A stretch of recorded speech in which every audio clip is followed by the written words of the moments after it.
This is Russ from CrafterCMS, and today we're going to talk about a small checkbox that you see in your content types tools that called disable flattening. So when you have an item selector, like we see here in this editorial blueprint, there's a features item selector, and here you can see that we have a property called disable flattening for search.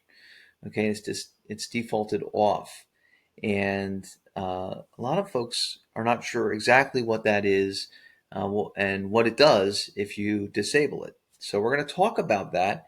And sometimes people run into it by seeing it and saying, "What is that?" and when should I use it? And sometimes you run into learning about this operationally because this involves how we index content into open search. So let's jump to that. So let's say that we have a couple of content objects in that we're publishing. Well, when we're publishing content, we're going to insert that content into the open search index. And so you see there are three objects that are part of the publishing operation. And so we're going to create three objects inside of OpenSearch, each with whatever properties they have. And it's pretty basic, right? And if these were creates, we'll create the object. If there are updates, we'll create a new update for that object and update the search index, the existing record in the search index with that data. And if it's a delete, of course, we'll remove it. So that's all well and good, but sometimes we have references in one object to another object, like we saw in the homepage example. So in this case, now we can talk about a type. So here, content object one is the homepage, and it supports references to, 1 to n features. So it has this kind of reference, and then you can maybe have a feature object here. So now we can draw a reference like this. Well, what happens when you've got an update that shows that you've updated the home page and related feature objects and some other object?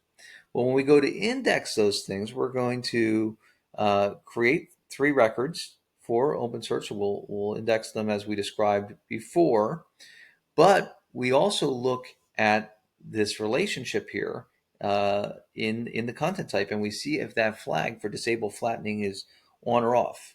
So, so remember, it's off by default. So what we're going to do is when we index this object, we're also going to get this object and all of its properties, and we're going to index the features properties as part of the home page's properties. So that's why we call it flattening, because it flattens.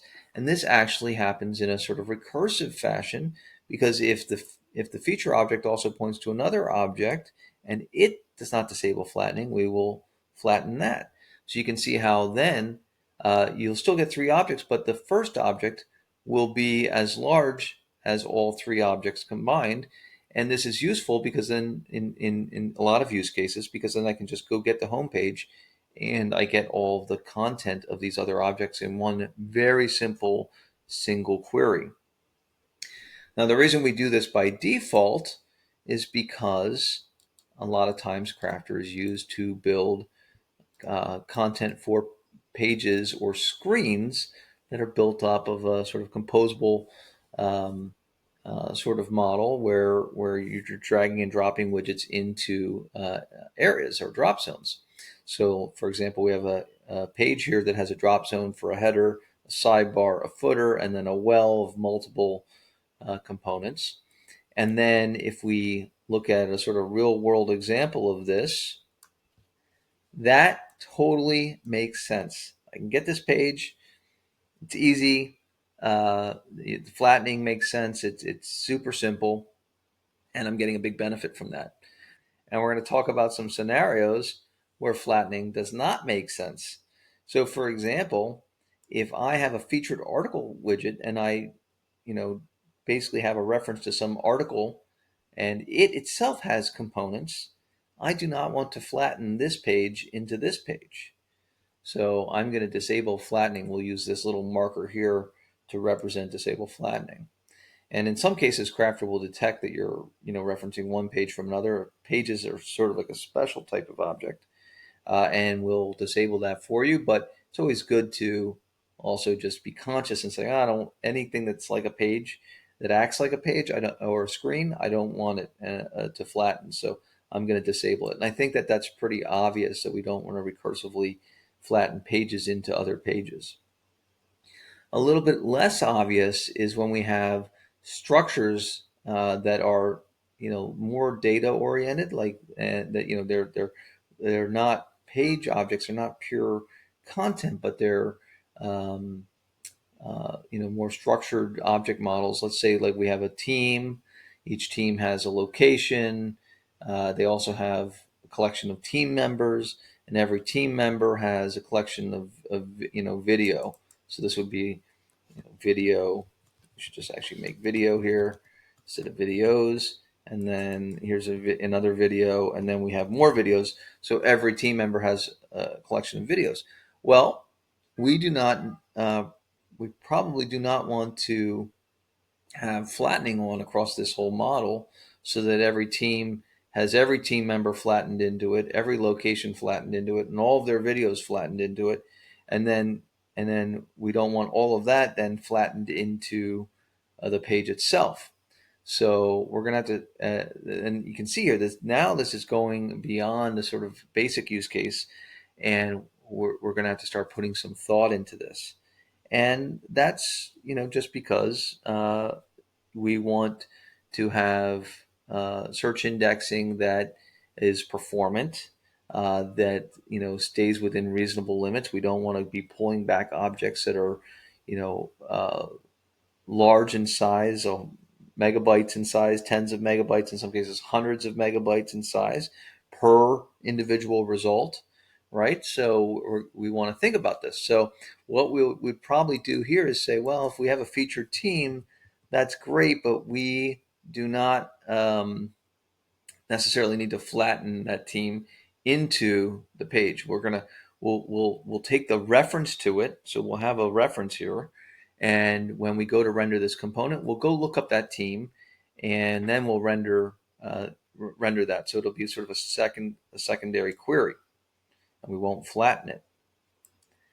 And then we may go on to make other decisions here. So, for example, if in this case, I'll just hold on to that. In this case, if these two are the only things that we've disabled flattening on, then every team object in OpenSearch will have every location. It'll have every team member's video. Again, that probably doesn't make sense. We're probably going to start turning, disabling flattening on videos, for example, into team members. We may even say, well, we don't really need to flatten members of teams into teams, right? We can go look them up by reference. So we'll start making those choices. And as you get into these kinds of structures, you're going to have more disabling of flattening than not, unless you perceive that there's a major advantage for pulling these things all at once from a performance perspective, and you know that they won't grow arbitrarily large. So once you've made these decisions, then going back and making that a reality is really simple. You go to each object, you find the association that controls those relationships, and you just disable the flattening. And if you have an existing set of content that's already been created and indexed, and you're changing these options, then you just need to trigger a reindex, and we'll reindex the content based on these rules. And it's as simple as that.